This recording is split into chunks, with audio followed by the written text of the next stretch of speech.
la souscription aux apports, la souscription qui est faite par les associés.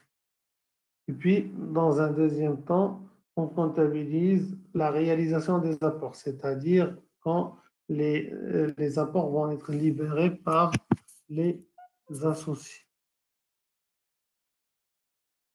Et la troisième étape, bien sûr, s'il y a des frais de constitution, on sera amené à les comptabiliser. Alors, commençons par la première étape, la souscription des apports. Bien sûr, la souscription des apports va se faire à travers un mouvement au débit du compte 3461, associé compte d'apport en société et crédit du compte capital social. Donc là, le compte capital social, c'est le compte de ressources qui va héberger les capitaux qui vont être apportés par les associés. Et le compte 3461, c'est un compte provisoire, c'est un compte d'emploi provisoire, d'accord, qui matérialise une créance envers les actionnaires en attendant qu'ils payent ou qu'ils ramènent les apports ou qu'ils libèrent les apports. Une fois l'apport est réalisé, c'est-à-dire il y a libération des apports, à ce moment-là, qu'est-ce qu'on va faire? On va, pour les apports en numéraire, on va débiter le compte banque et on va solder le compte 3461 associé compte d'apport en société. Pour les institutions en valeur, d'accord? Bien sûr, pour les apports en nature, pour les apports en nature, d'accord? On sera amené à débiter soit le compte d'immobilisation, on a d'autres le compte d'immobilisation, mais ça peut être un compte d'immobilisation, ça peut être un compte de la classe 3. Si c'est par exemple un apport de marchandises, Monsieur, ça va être oui. vous pouvez activer l'enregistrement, s'il vous plaît. Alors, on avait parlé dès le départ, il ne va pas y avoir d'enregistrement, madame. Par contre, là, au début de chaque séance, je vous pose la question, est-ce qu'il y a des choses dans ce qu'on avait vu auparavant qui ne sont pas claires? Et j'accorderai le temps nécessaire pour répondre à vos questions. That's clear?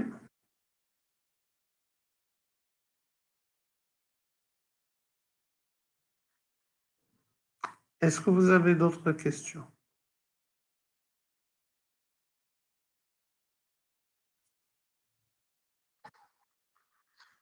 Alors, je continue. Donc, je disais, la réalisation des apports en nature va générer un mouvement au débit du compte d'actifs qui correspond à l'apport qui a été effectué. Si c'est un apport d'immobilisation, bien sûr, on va débiter le compte immobilisation en contrepartie du crédit du compte 3461 associé compte d'apport en société, bien sûr, qui va permettre de solder, d'accord, le débit qui a été enregistré au départ au moment de la souscription. Si c'est un apport de stock, d'accord, ça va générer un mouvement au début du compte 3111, d'accord. Si c'est un apport de créance client, par exemple, ça va générer un mouvement du compte 3421. D'accord? Donc, là, j'ai mis à titre d'exemple compte d'immobilisation, mais ça peut être un compte de créance, ça peut être un compte de stock. Et la contrepartie, ça va être le crédit ou le solde du compte 3461 associé compte d'apport en société. Alors, après, la troisième étape, c'est le règlement des frais de constitution. D'accord? Donc là, les frais de constitution, ils vont être logés. Bon, généralement, les frais de constitution, voilà, l'entreprise ne les comptabilise pas intégralement en charge. Pourquoi? Parce que l'entreprise elle est en phase de démarrage. Les frais de constitution qu'elle a subis, c'est des frais qu'il serait injuste d'affecter ou de faire supporter intégralement à l'exercice de création. Donc, raison pour laquelle, qu'est-ce qu'on fait? On procède à un étalement du coût de constitution sur plusieurs années, sur plusieurs exercices. D'accord? Donc là, c'est la raison pour laquelle ces frais, ils ne sont pas enregistrés dans un compte de charge, mais ils sont enregistrés dans un compte, je dirais, d'immobilisation en non-valeur, d'accord, 2111. Et la contrepartie, ça va être le crédit d'un compte de trésorerie qui peut être soit la banque, soit la caisse.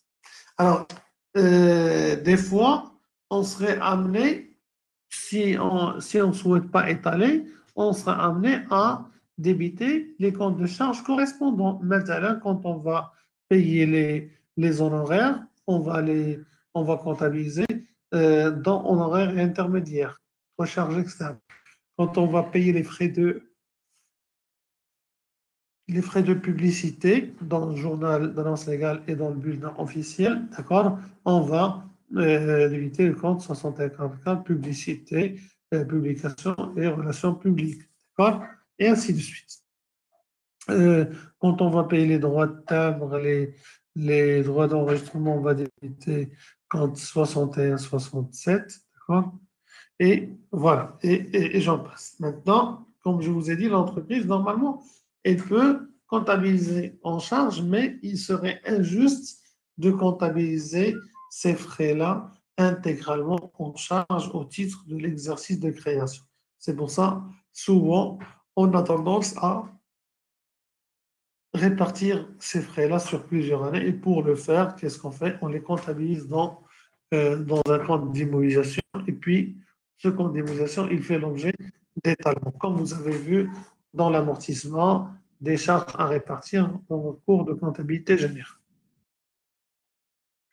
Alors, il faut noter que des fois, le capital n'est pas entièrement libéré à la création. Pour le cas de la société anonyme, le capital, il peut être libéré à hauteur du un quart à la création, à la constitution de la société. Et les associés, ils ont 3 années pour apporter pour libérer les 3 quarts restants. D'accord? Et donc là, quand on est sur ce type d'opération, qu'est-ce qu'on va faire? Et ça, c'est souvent le cas dans le monde des affaires. Dans ce cas-là, qu'est-ce qu'on va faire? On procède je dirais, au mouvement du compte. Donc, la partie du capital qui va être libérée, il va être logé, il va être logé au niveau du compte, au début du compte 3462 ou 61. On peut utiliser le compte 3461 qu'on avait auparavant. Et la partie qui n'est pas, qui est souscrite mais non appelée par les actionnaires, c'est-à-dire que les actionnaires envisagent de ne pas libérer les fonds correspondants, d'accord, ou la cote-part correspondant à cette partie-là qui ne va pas être libérée, d'accord, ils vont être logés au niveau du compte 1119. Le compte ADA, il va être mouvementé au débit. Et bien sûr, quand on va le regrouper avec le capital social 1111, d'accord, qui présente un solde créditeur, bien sûr, là, ce capital souscrit non appelé va venir réduire le montant du capital pour signifier que le capital social à disposition de l'entreprise, voilà, c'est uniquement la partie qui est libérée. Est-ce que vous avez des questions? Monsieur, s'il vous plaît, Oui. dans la deuxième étape, on libère les apports déjà souscrits dans la première. Donc là, au moment de... les associés ont souscrit, d'accord? Ils se sont engagés à libérer. D'accord?